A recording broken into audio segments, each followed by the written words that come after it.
오늘은 하나님의 은혜라는 제목으로 나누고자 합니다. 기독교에서 사용하는 단어 중 최고의 가치를 지닌 용어를 하나 선택하려면 아마 은혜를 선택할 겁니다. 그러니까 기독교인에게는 최고의 단어예요. 그러니까 우리 물 한 방울 속에 해의 모습이 숨겨 있듯이 복음의 진수가 그 속에 다 담겨져 있어요. 그러니까 세상은 자기도 모르는 사이에 은혜에 목말라 있어요. 그러니까 웬만한 일에는 세상도 교회 못지 않거나 교회보다 더 나을 겁니다. 그러나 세상이 못하는 일이 하나 있어요. 그러니까 세상은 은혜를 베풀 수가 없습니다. 이것은 교회가 담당해야 할 영역이기 때문에. 세상에 은혜를 찾을 곳이 교회 말고 또 있을까요? 그러니까 은혜에 대한 목마름, 이것이야말로 사람들이 교회를 찾는 일이라고 저는 생각합니다. 그러니까 안식처 없이 표류하는 세상이 믿음의 닷을 내리기에 은혜만큼 좋은 곳은 없어요. 그러니까 은혜를 일컬어 말할 때 히브리 말로 헬라어로는 카리스라고 합니다.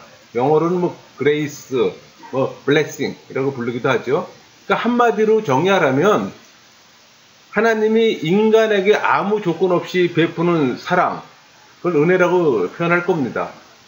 그러니까 은혜, 그것은 받을 자격도 없고 값도 내지 않는 자들에게 베풀어진 하나님의 사랑이에요.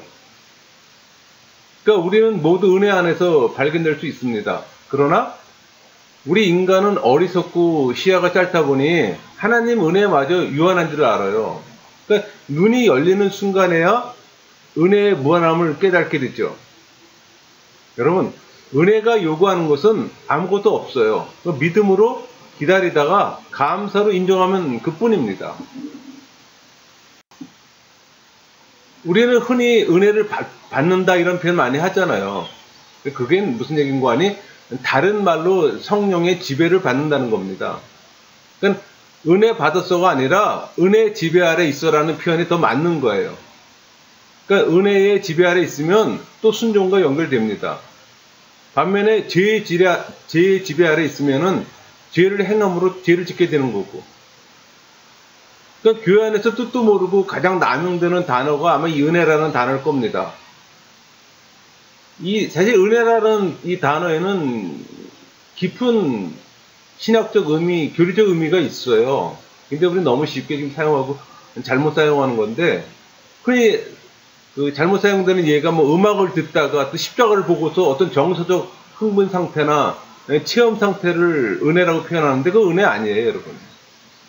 여러분, 종교 안에서 정서적 체험의 임팩트가 은혜라고 생각하는 사람들이 의외로 많은데 전혀 그렇지 않다는 얘기예요.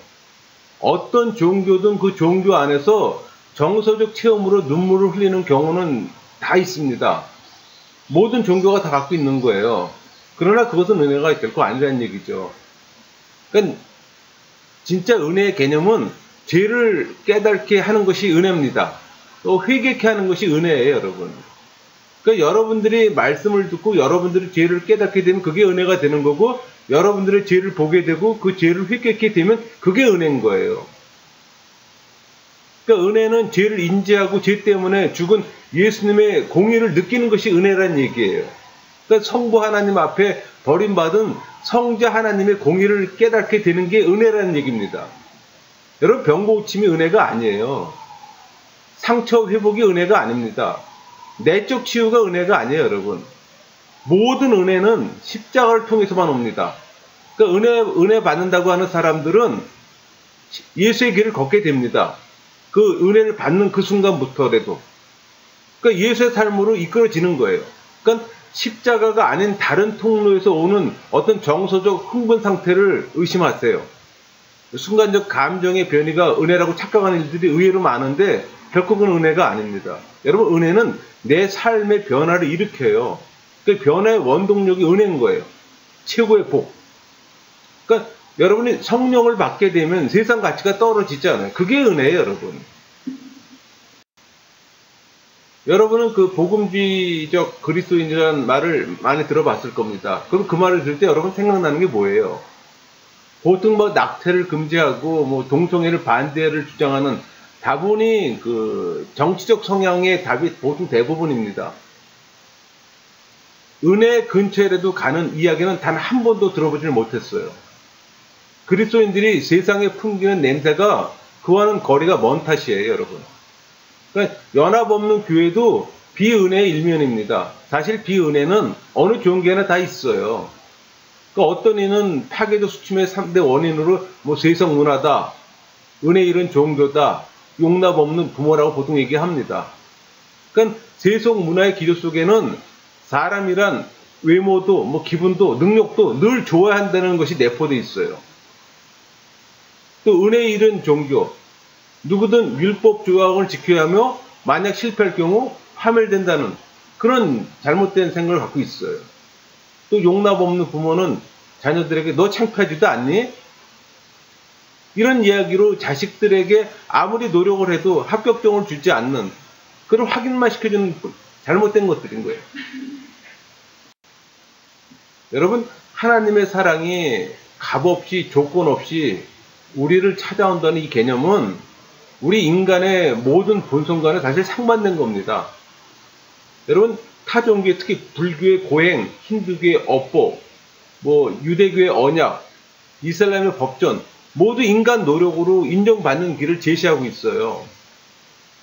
감히 하나님의 사랑을 무조건적인 것으로 만드는 것은 기독교 하나입니다. 그러니까 예수님도 은혜에 대한 우리의 본능적 저항을 잘 아셨기에 은혜의 얘기를 자주 하셨어요.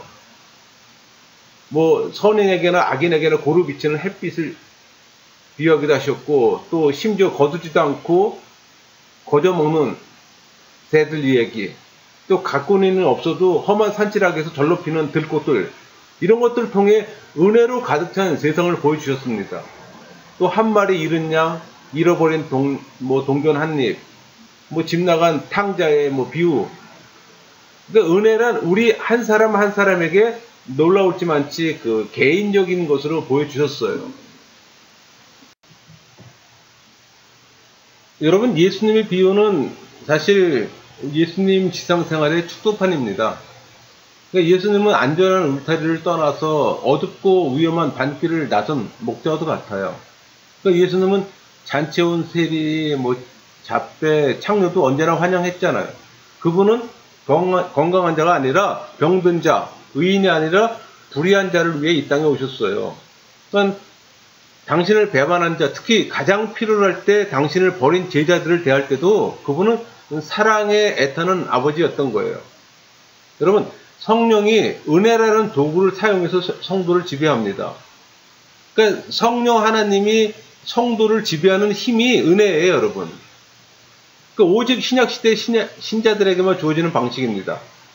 그러니까 은혜의 지배를 받는 사람들은 말씀을 사모하고 하나님을 갈망합니다. 그러니까 성령 세례 받은 사람들은 죄성도 내 안에 있고 성령도 내 안에 있는 거예요. 어떤 지배를 받느냐에 따라 우리의 삶이 달라집니다. 교회 안에 많은 사람들은 죄의 지배를 받는 사람이 있고, 또 소세 사람들은 성령의 지배를 받는 사람도 있어요. 그렇기 때문에 그들의 삶을 들여다보면은 뚜렷이 구별될 수가 있습니다. 여러분, 중생하고 회심한 크리스찬입니까? 중생하고 회심한 크리스찬은 그 거듭난 순간 그 마음은 전쟁터로 변합니다. 그 마음 안에 두 세력이 전쟁하는 겁니다. 그러나 끊임없이 우리는 성령의 지배를 추구하잖아요. 로마서 6장 13절, 또한 너의 지체를 불의의 무기로 죄에게 내주지 말고 오직 너의 자신을 죽은 자 가운데서 다시 살아난 자 같이 하나님께 드리며 너의 지체를 의의 무기로 하나님께 드리라. 그러니까 죄들은 회개를 통해 용서를 받습니다. 그러니까 죄들의 죄들로부터 해방되는 거예요. 그러니까 원죄는 그대로 있으나 죄의 다스림으로부터 풀린다는 얘기입니다. 여러분, 거듭남은 죄들로부터 해방을 말하는 거예요. 그러니까 죄의 영향력이 아직도 내 안에 있어요. 그러니까 다만 지배력을 행사하지 못하게 하는 겁니다. 죄가 우리 지정에 미치는 영향이 있잖아요. 그러니까 인간을 지배하는 중요한 기능은 지성이잖아요. 그러니까 지성이 이끌어요. 그러나 인간은 바뀌지 않아요. 정서는 인간의 삶을 지배합니다. 아는 것은 행위에 영향을 미쳐요. 여러분, 술이 나쁜 것 알지만 마시잖아요. 정서가 지배하기 때문에. 왜? 취하는 것을 정서가 좋아하니까. 그러니까 마시는 거예요. 그러니까 인간 생명의 근원이 정서잖아요. 그러니까 술에 취하는 상태가 싫은 사람은 술을 마시지 않습니다.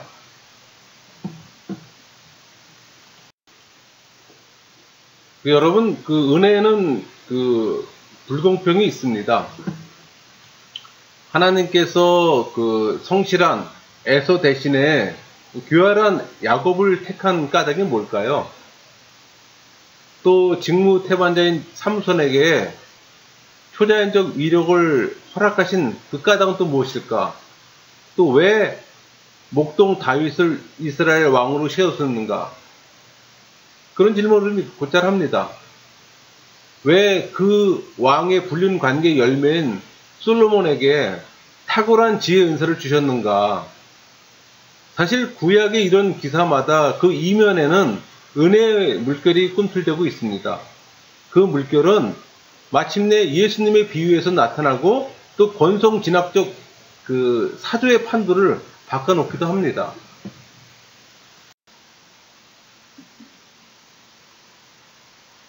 하나님은 그 선지자 호세아로 하여금 고멜이라는 여자와 결혼하게 하시고 또 고멜은 세 자녀를 낳은 뒤 가정을 버리고 다른 남자에게 가잖아요. 그러다 한동안 창녀 생활을 하는데 바로 그때 하나님은 호세아에게 기막힌 명령을 내리세요. 호세아 3장 1절 여호와께서 내게 이르시되 이스라엘 자손이 다른 신을 섬기고 건포도 과자를 즐길지라도 여호와가 그들을 사랑하나니 너는 또 가서 타인의 사랑을 받아 음료가 된 그 여자를 사랑하라 하시기로. 그러니까 고멜은 은혜를 받았어요. 결국은 그 불강력적인 그 사랑의 힘이 이긴 겁니다. 아내의 부정으로 동네방네 웃음거리가 된 호세아는 아내를 다시 집으로 맞아들여요. 그러니까 호세아의 경우 은혜는 그야말로 세간의 스캔들이 되고 고멜이 받은 것은 공평도 아니고 공의도 아니었어요. 그러니까 은혜는 소위 하나님에 대한 딜레마를 해결해 줍니다. 그러니까 성경을 많이 읽지 않아도 우리는 그러니까 인간을 향한 하나님의 마음에 긴장이 흐르고 있음을 감지할 수 있습니다. 그러니까 하나님은 한편으로 우리를 사랑하시지만 또 다른 한편으로는 우리 행동에 반감을 느끼세요. 그러니까 인간 안에서 당신의 형상을 보시기 원하지만 고작해야 깨어져 흩어진 조각만 보실 뿐인 거예요.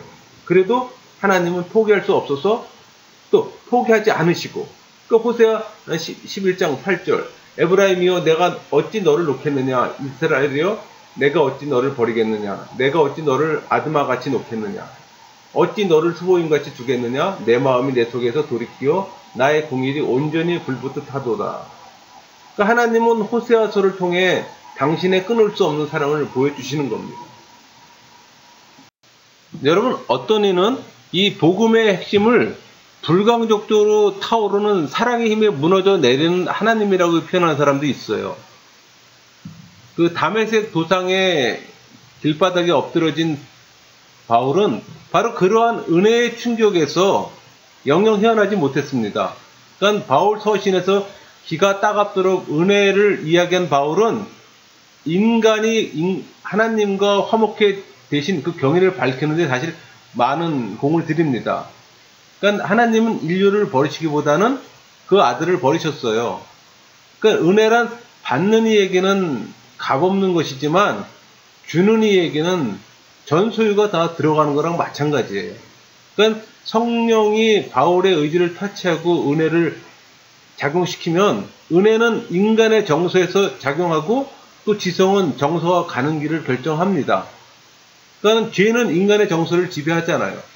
정서를 유혹하고 또 하나님의 은혜가 미치는 곳이 정서예요. 그러니까 인간의 정서가 지배를 받으면 의지는 선택합니다. 왜? 의지는 고발 능력이 없기 때문에. 바울은 율법의 지배에서 성령의 지배를 받게 되고 성령은 은혜라는 도구로 바울을 하나님의 영향권 아래 두는 겁니다.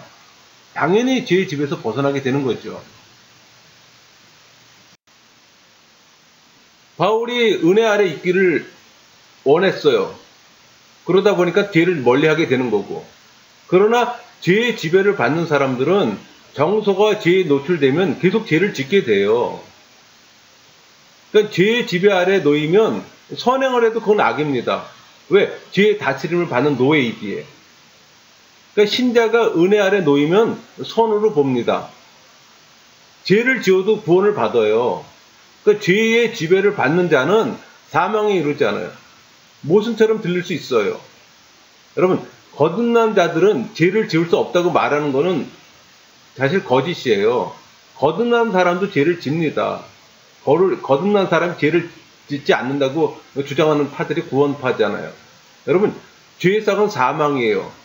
그렇게 성경은 말하고 있잖아요. 그러나 자범죄는 구원과는 상관이 없어요. 은혜의 지배를 받으면 죄를 짓고 싶은 마음이 사라지고 또 본성적으로 죄를 미워합니다. 그러나 자범죄들은 회개의 용서를 받는 거고. 그러니까 원죄하고 자범죄의 구분이 필요한 거예요. 우리 가계의 DNA에 박힌 어떤 영적 결함처럼 비은혜는 끊지 못할 그 사슬을 타고 전해져 내려갑니다. 그러니까 감지할 수 없는 어떤 독가스처럼 비은혜의 작용은 조용하지만 치명적이에요. 그러니까 예를 들면은 그 아버지가 용서받지 못하고 죽었어요. 또 어머니는 한때 자기 몸속에 품었던 아이한테 반평생 말을 하지 않았어요. 그러니까 이게 세대에서 세대로 독소가 흘러내려가는 거예요. 그러니까 자기 아버지한테 끔찍한 일을 당한 딸이 몇 년 후 미안하다는 말 한마디에 아버지를 용서해야 한다는 것은 사실 말도 안 됐잖아요. 또 사춘기 아들이 저지른 숱한 비행을 어머니가 그냥 묵과한다는 것 역시 불공평합니다. 그러나 은혜는 공평함의 문제가 아니에요, 여러분. 이는 은혜를 이해하는데 가장 어려운 부분 중에 하나입니다. 그리고 이것은 뭐 종족이나 인종, 국가 간에도 마찬가지예요. 여러분 역사를 보면은 악한 결과를 초래한 유사한 사건들이 많이 있어요. 뭐 폭탄을 던지는 청소년이나 칼을 휘둘르는 병사나 저격병에게 왜 사람을 죽이는지 물으면 자기도 모른대요. 그러니까 가정, 국가, 기관 할 거 없이 이 비은혜는 상호 적대의 원인이 됩니다. 여러분 안타깝게도 그게 우리 인간의 본성이에요. 예수님은 우리에게 마태복음 6장 12절에 우리가 우리에게 죄 지은 자를 사하여 준 것 같이 우리 죄를 사하여 주시옵고 그렇게 기도하도록 가르쳤습니다. 신이 우리에게 반복하라고 명하신 주기도문 한가운데 용서라는 비본성적 행위가 자리를 잡고 있는 거예요. 그러니까 예수님은 불의한 행위를 용서하려는 우리의 의지를 하나님의 용서의 조건으로 달아놓으신 겁니다. 우리가 뭐 이웃을 용서하고 이 악순환을 끊어 새로 시작할 수 있을 때 하나님도 우리를 용서하고 또 쳇바퀴를 끊어 다시 시작할 수 있는 겁니다. 그렇다면 하나님은 왜 우리에게 타고난 본능에 완전히 어긋나는 비본성적 행위를 요구하시는 걸까? 그런 의문 들잖아요. 용서가 신앙의 중심이 될 정도로 그렇게 중요한 까닭은 뭘까? 그런 생각 들잖아요. 근데 여러분 신학적인 측면에서 복음서에 간단한 답이 나와 있습니다. 그것은 하나님이 그런 분이시며 또 우리의 소명은 하나님처럼 되는 것이기 때문에 여러분 용서란 결국 믿음의 행위, 그러니까 남을 용서함으로써 하나님이 나보다 정의를 실현하는데 뛰어난 분임을 믿는 거예요. 그러니까 용서함으로써 복수의 권리를 거두고 공평 문제의 처리를 모두 하나님께 넘겨드리는 겁니다. 그러니까 정의와 자비 사이에서 균형을 이루어야 할 저울을 하나님 손에 놓아드리는 겁니다. 여러분의 노력으로 죄의 숫자를 줄이기보다 은혜 안에 들어가는 게 더 편합니다. 은혜 아래 있게 되면은 우리가 그 잡초 나는데 제초제 뿌린 것처럼 그 잡초의 명맥은 유지하나 그 잡초가 더 자라지 못하잖아요. 마찬가지예요. 그러니까 신자에게 주어진 의무를 노력으로 해서 규례를 지키기보다 성령의 은혜에 의지하세요. 그 은혜가 작용하도록 우리의 환경을 조성하는 거예요. 여러분 성령님이 성도를 지배하는 힘이 은혜예요, 여러분. 그럼 은혜를 받기 위한 은혜의 방편이 무엇인지 우리 궁금하잖아요. 근데 단순해요. 하나님을 예배하는 거고, 성경을 읽고 배우고, 말씀으로 기도하고, 성령이 일하시게 하는 거예요. 그것이 죄의 지배를 약화시키는 겁니다. 여러분, 설교를 들어도 교리 설교를 들으세요. 인물 설교, 도덕도 설교, 그거 듣지 마세요. 그건 쓰레기예요. 물론 성령 세례 받은 사람들은 듣기가 거북해서 피할 겁니다. 여러분, 성경을 배워도 성경의 올바른 해석을 하는 교리의 근거에서 바른 성경 공부를 해야 되는 거예요. 무조건 열심은 맹신과 무지입니다. 여러분, 이단도 성경을 열심히 가르쳐요.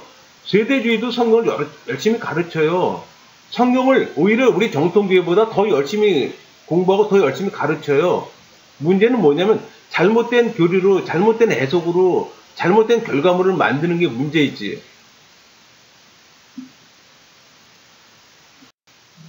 베드로전서 5장 10절 모든 은혜의 하나님 곧 그리스도 안에서 너희를 부르사 자기의 영원한 영광에 들어가게 하신 이가 잠깐 고난을 당한 너희를 친히 온전하게 하시며 굳건하게 하시며 강하게 하시며 터를 견고하게 하시리라.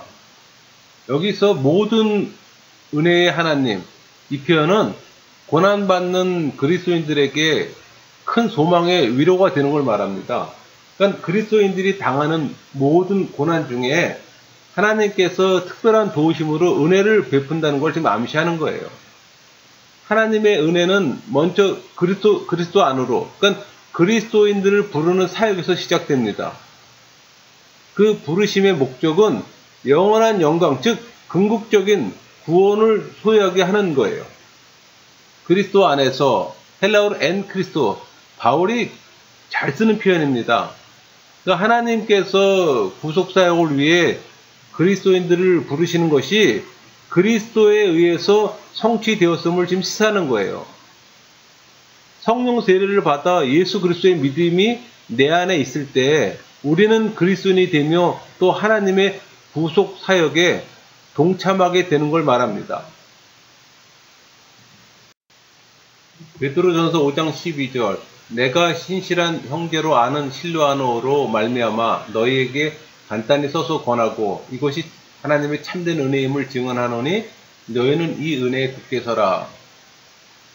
베드로는 성도들에게 권면한 모든 것이 지금 은혜라고 말하고 있습니다. 이것은 베드로가 이제까지 권면한 그리스도인들의 모든 삶 속에 하나님께서 개입하시며 또 보호하시고 인도하심을 시사하는 내용이에요.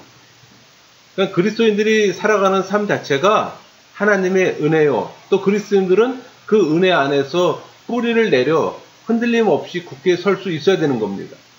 그래서 우리는 늘 하나님의 은혜를 구해야 되는 겁니다.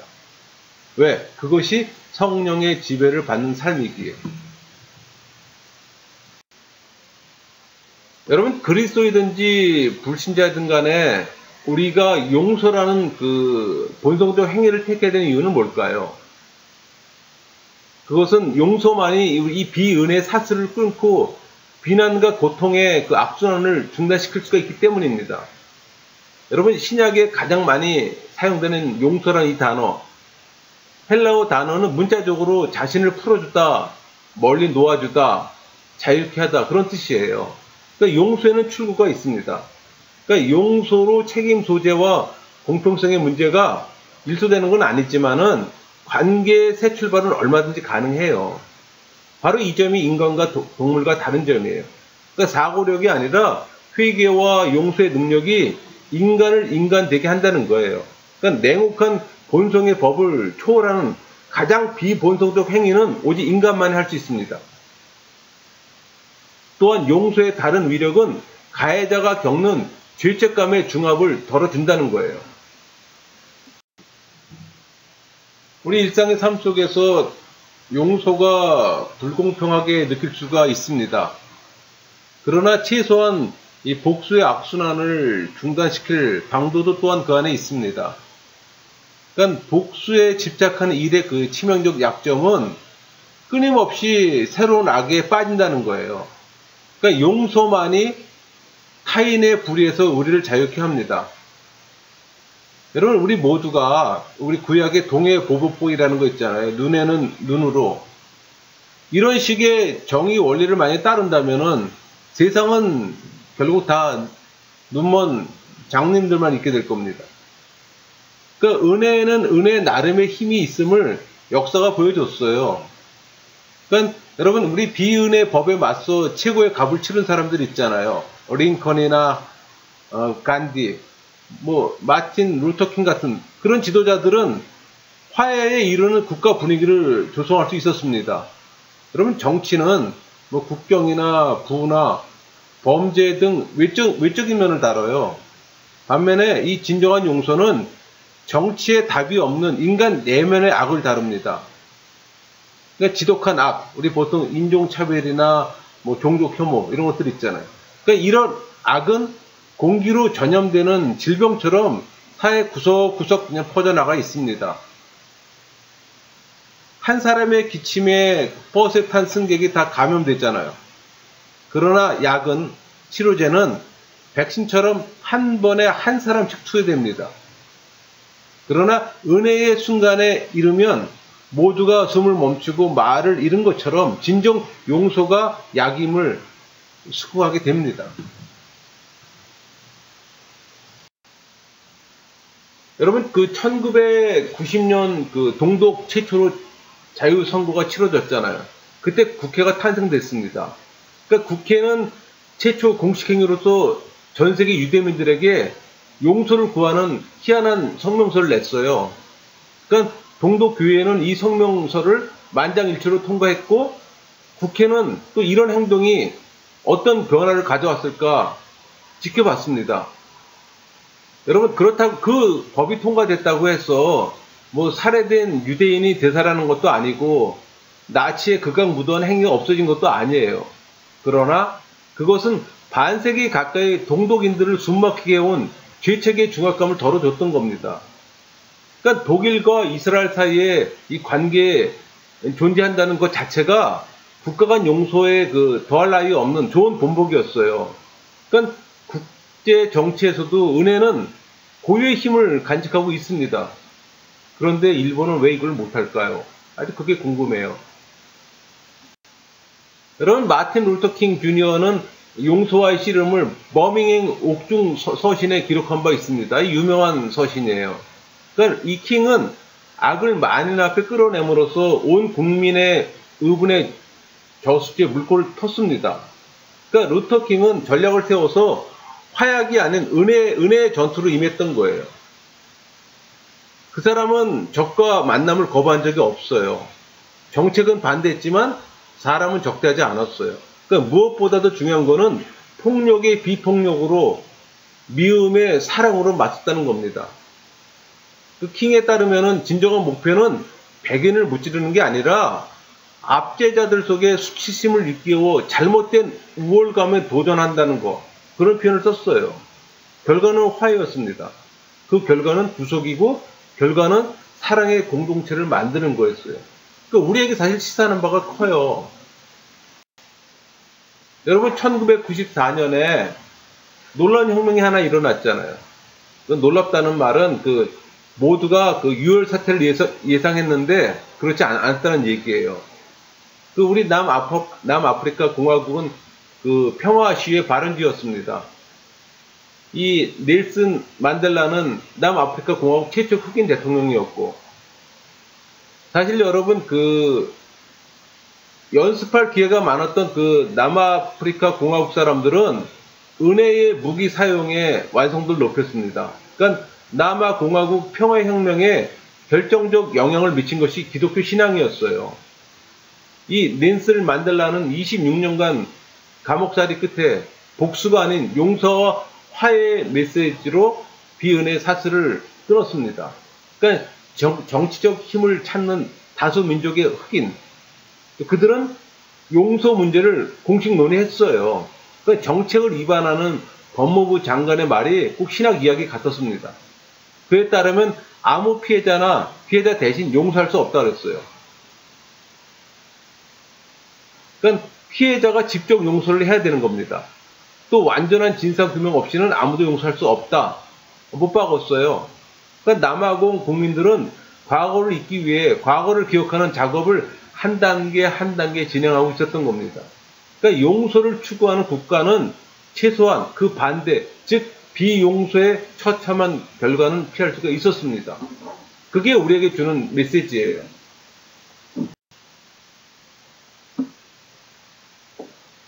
여러분, 부정함에 대한 우리 구약 율법의 진수가 담긴 포괄적 원리가 뭔지 아세요? 불량품 배제예요. 부정한 거 배제하는 겁니다. 그러니까 이스라엘 백성의 음식에는 부정한 동물을 철저히 배제했습니다. 지금도 그렇게 하고 있어요. 코셔라는 제도가 있잖아요. 그러니까 예배 때 사용된 정한 동물에도 똑같은 원리가 적용됩니다. 그러니까 하나님은 완전한 걸 요구하시잖아요. 그분은 또 최고를 받아 마땅하신 분이고, 그러니까 부정한 동물은 거절하셨던 거예요.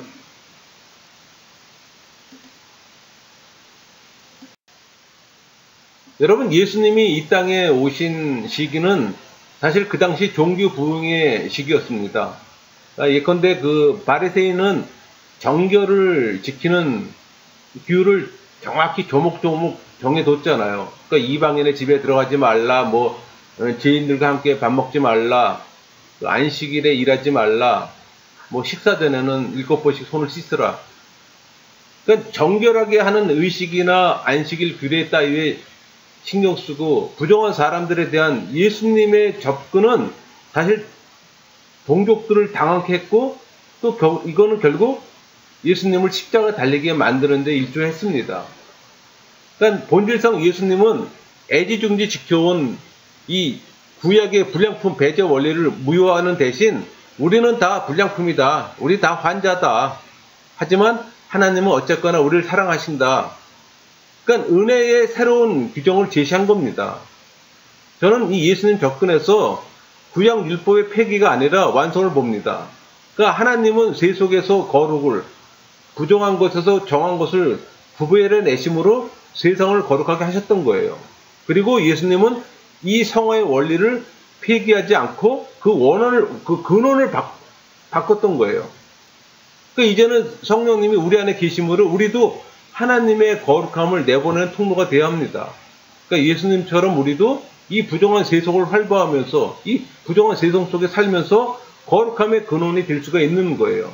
물론 거룩이라는 용어는 하나님께만 해당되는 거지만 하나님 형상대로 지음받은 우리가 성령 세례 받음으로 인해 그 거룩이 되살아나는 거예요. 그러니까 예수님처럼 우리도 부정한 자를 정하게 할 수가 있는 겁니다.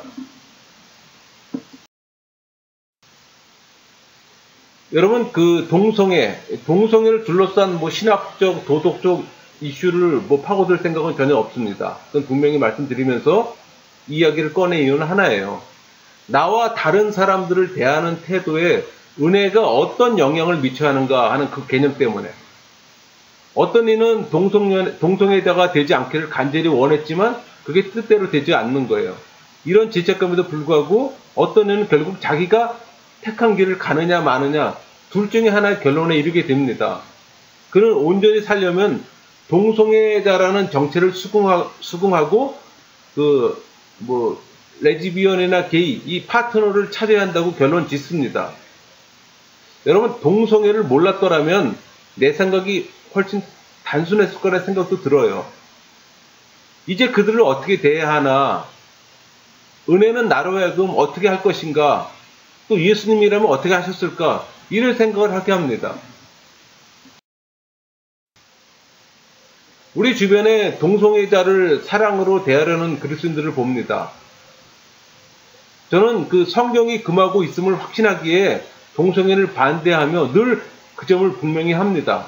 다만 교회에서 피난처를 찾지 못하는 그들에게 그 피난처를 제공해주는 그 목회자를 이해할 뿐이에요. 그러니까 동성애 성향은 타고난 것이라 거의 바뀌기가 어렵다는 걸 인정하면서도 동성애 결혼은 반대합니다. 그러나 놀랍게도 나는 나와 다른 사람을 대하는 방식에 대해 많은 걸 배우게 됩니다. 그러니까 동성애 결혼이 잘못된 것이라는 믿음은 확고했음에도 불구하고 동성애 집단에 그리스도인의 사랑을 베풀어야 할 부담을 느낀다는 얘기예요. 그리스도인들이 윤리적 삶에는 확고한 입장을 지키면서도 사랑을 베풀 수 있음을 보는 거예요. 그러니까 우리는 가증한 존재일 수 있으나 여전히 하나님의 자랑이요 기쁨인 거예요. 교회에 속한 우리 모두는 은혜로 치유된 눈이 필요합니다. 하나님이 우리에게 그토록 풍성히 부어주신 은혜가 다른 이에게도 얼마든지 임할 수 있음을 보는 그 눈이 우리에게 필요한 겁니다. 여러분, 한 사람을 사랑한다는 것은 그 사람을 하나님이 의도하신 모습으로 본다는 거예요.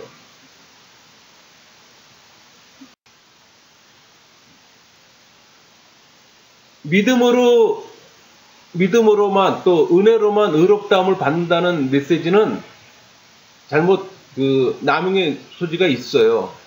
이것이 은혜의 허점이라고 할 수 있는데, 하지만 구원의 교리를 제대로 전하는데 이런 위험소는 또 수반됩니다.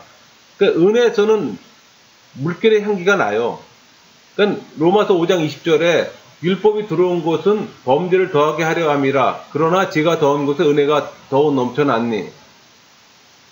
그러니까 여러분, 그 찬송가 나 같은 죄인 살리신 이 찬송가를 부르는 교인들에게 이런 질문을 해보면 어떨까요? 이 노래가 당신한테 어떤 의미를 줍니까? 여러분, 은혜에는 줄이 하나 있어요. 우리 성 어거스틴은 하나님은 손이 비어있는 자에게 주신다는 말을 한 적이 있는데, 자기 부정하는 자에게 은혜가 임했던 거예요. 아무런 변명도 하지 않고 하나님의 은혜에 두 손 벌릴 때만 그 나라에 들어갈 수 있는 겁니다. 그러니까 받으려고 손 벌린 자세, 그것이 제가 말하는 은혜의 줄이에요. 그 행동을 기독교 용어로 회개라고 합니다. 그러니까 회개란 은혜로 들어가는 문이에요. 그러니까 탕자의 비유에서 회개란 곧 기쁨의 잔치가 기다리는 집으로 들어가는 걸 말하는 거예요. 그럴 때 앞날의 길, 관계 회복의 길이 열리는 거죠. 그러니까 우리가 하나님의 놀라운 사랑을 바로 안다면 하나님의 은혜를 남용하는 것이 아니라 그 은혜에 값없이 감격하며 살아갈 겁니다. 로마서 6장 15절, 그런즉 어찌하리요? 우리가 법 아래 있지 아니하고 은혜 아래 있으니 죄를 지으리요? 그럴 수 없느니라. 여러분, 교회 안에서 율법주의를 많이 봅니다. 사실상 은혜를 위협하는 요소로 율법주의보다 더 강력한 건 없어요. 그러니까 비은혜 세상에서 율법주의가 구조화시키는 그 수치는 상당한 위력이 있습니다. 그러나 거기에는 대가가 따라요. 그것은 계산할 수 없는 그 큰 대가지만 하나님과의 관계에서는 비은혜가 통하지 않는다는 겁니다. 그러니까 거짓된 순교를 추구하는 이 율법주의는 은혜 기피증에서 비롯된 사실 교묘한 잔꾀예요. 여러분, 말씀을 달달 외우면서도 그 말씀의 핵심을 모를 수 있잖아요. 바로 그걸 얘기하는 거예요. 외식, 위선. 이 단어는 단순히 가면을 쓰다라는 뜻을 갖고 있습니다. 그러니까 위선이야말로 사람들이 기독교를 거부하는 가장 공통적 이유 중에 하나예요. 그러니까 그리스도인은 말로는 가정의 소중함을 운운하지만은 포르노, 이혼, 학대 등의 비율은 그리스도인들도 일반인과 거의 같은 수준이에요. 그러니까 율법주의는 본질상 위선을 부추깁니다. 그러니까 내면의 진상을 은폐할 수 있는 행동 목록이 정해져 있기 때문에 제 생각에 위선의 유일한 방안은 회개에 이르는 정직입니다. 그러니까 성경이 말하듯 하나님의 은혜는 살인, 외도, 배반 등 어떤 죄든 다 덮을 수 있어요. 정의상 은혜는 받아야만 하는 것이고, 그러나 위선은 은혜를 받을 필요성을 느끼지 못하게 합니다. 그러나 가면이 떨어지면 위선은 은혜를 기피하기 위한 정교한 책략이었음을 밝혀져요.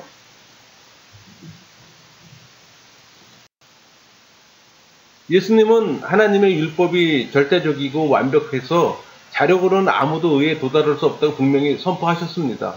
그러나 하나님의 은혜는 너무 커서 우리의 힘으로 도달하려고 애를 쓸 필요가 없어요. 그 율법주의자들은 자기가 하나님의 사랑을 받을 자격이 있음을 보이려다가 오히려 복음의 핵심, 즉 하나님의 사랑을 자격 없는 자에게 주시는 그 하나님의 선물을 놓칠 수 있다는 거죠. 여러분, 죄의 대답은 더없이 엄격한 행동 규정을 지는 게 아니에요, 여러분. 죄의 해결책은 하나님을 아는 겁니다. 사도 바울의 서신은 그 앞부분에서 하나님 은혜의 부요함 같은 심오한 신학적 개념을 다룹니다. 그리고 실제적 반론에 답하는 시간을 꼭 가져요. 그러니까 은혜를 국가와 민족과 가계를 묶고 있는 그 비은혜의 사슬을 깨트릴 수 있는 놀라운 힘을 제시합니다. 거기에는 최고의 기쁜 소식이 담겨져 있어요. 그러니까 하나님이 우리를 사랑하신다는 것은 은혜의 향기를 내는 기쁜 소식이잖아요. 그러나 실제적인 질문으로 들어가서 은혜가 그렇게 놀라운 것이라면 왜 그리스도인들은 더 많은 은혜를 드러내지 못하고 있나? 이런 질문도 하게 됩니다. 또 은혜의 향기를 내도록 부름받은 그리스도인들이 반대로 비은혜의 역한 냄새를 풍기는 이유는 왜인가? 이런 질문도 하게 됩니다. 바울의 질문에 대한 답 중 하나는 교회가 정치 문제에 너무 휩쓸린 나머지 비은혜 법칙인 권력의 법칙을 따라 움직이고 있다는 점입니다. 그러니까 교회의 소명이 상실될 위험은 정치 영역에서 가장 크게 나타나고 있다는 거예요. 문화의 일반적 교류를 보이는 측면에서 그리스도인은 타인의 삶을 통제하는 도덕주의 그 이미지를 갖고 있어요. 일부 그리스도인들이 비은혜로 행하는 이유는 두려움 때문입니다. 세속에서 우리는 외부의 공격을 느껴요. 사회 부패상을 대변하는 도덕적 변화가 우리 주변 도처에 일어나고 있다는 겁니다. 그러니까 그리스도인들이 어떻게 세속사회에서 도덕적 가치관을 고수하면서도 동시에 은혜와 사랑의 정신을 보여줄 수 있을까? 그러나 예수님이 바리새인들에게 지적하신 것 같이 도덕적 가치관에 대한 관심만으로는 부족합니다. 은혜가 빠진 도덕주의로는 문제가 풀리지 않는다는 거예요. 예수님은 예루살렘에 계시면서도 유대와 사마리아 땅끝까지 퍼져나갈 수 있는 새로운 차원의 나라를 세우러 이 땅에 오셨어요. 그러니까 예수님 시대나 바울 시대에 뭐 낙태나 동성애 이런 도덕적 문제는 요즘 같으면 지구상 어느 문명 국가고 그대로 범죄가 될 그런 형태로 성행하고 있었어요. 그 당시에도. 그러니까 예수님도 바울도 이런 현실을 충분히 알고 있었습니다. 그럼에도 불구하고 예수님은 둘 중 어느 것도 언급한 일이 없어요. 그와는 다른 하나님 나라에 초점을 두고 살았던 겁니다. 이런 이유로 볼 때 교회가 나라의 도덕성 회복에 엄청난 에너지를 쏟는 현실때 사실 의문이 갑니다. 미래 역사가들이 이 시대의 복음주의 교회를 돌아보며 세상에 은혜의 향기를 전하는 일이나 지상 명령을 수행하기 위해서 별로 한 일은 없으나 단지 낙태와 동성애 권리 도덕 전선에 용감히 싸웠다고 평한다면 우리 마음이 어떨까요? 로마서 5장 21절 이는 죄가 사망 안에서 왕노릇한 것 같이 은혜도 또한 의로 말미암아 왕노릇하여 우리 주 예수 그리스도로 말미암아 영생에 이르게 하려 함이라. 바울이 논의해왔던 중요한 개념들 죄, 사망, 왕노릇, 은혜, 의, 예수 그리스도, 영생 종합적으로 이 5장 21절에 다 언급되어 있습니다. 그러니까 은혜도 또한 의로 말미암아 왕노릇하여 앞구절과 완전한 대조를 이루기 위해서 이 본 구절에 왕노릇하여 그 앞에 생명 안에서라는 말을 삽입시키면 쉽게 이해가 됩니다. 이와 같은 대조를 통해서 우리는 세상에 두 부류가 있음을 알게 돼요. 사망 안에서 종노릇하는 사람과 생명 안에서 왕노릇하는 사람 구분되어 있음을 충분히 알 수가 있습니다. 우리 주 예수 그리스도로 말미암아 그러니까 우리에게 임한 모든 은혜의 내용과 결과들이 오직 예수 그리스도를 통한 칭의 속에서 주어지고 또 그 의미를 가지며 예수 그리스도를 통해서만 풍성하게 된다는 겁니다. 베드로서 3장 18절 오직 우리 주 곧 구주 예수 그리스도의 은혜와 그를 아는 지식에서 자라가라. 영광이 이제와 영원한 날까지 그에게 있을지어다. 겉면의 말씀이에요. 여기서 예수 그리스도의 은혜와 그를 아는 지식에 해당하는 헬라어 엔카리티 까이 그노세이 뚜 끼리우 헤몬 까이 소테로스 예수 그리스도. 여기에서 그 은혜와 지식은 예수 그리스도라는 소유격에 의해서 수식받고 있습니다. 그러니까 이 말은 은혜와 지식의 근원이 예수 그리스도임을 치사하는 거예요. 또 이 말은 십자가를 통해서만 은혜의 지배를 받는다는 말입니다. 그래서 은혜라는 말을 남용해서는 안 된다는 거예요. 은혜는 오직 십자가를 통해서만 생성된다는 겁니다. 그래서 자라가라, 헬라어로 아욱사네테. 그러니까 이 말은 아욱사노의 그 미완료로 계속적으로 자라가야만 나타나는 말인데, 이것은 그리스도인들이 단순히 예수님을 영접하고 구원받는 것에만 만족해서 머무러서는 안 된다는 겁니다. 그러니까 그리스도의 은혜와 그에 대한 지식 안에서 계속적으로 성장하며 또 구스택에 서서 거짓 교사들 미혹에 빠지지 않는 자가 되어야 함을 지금 시사하는 내용이에요.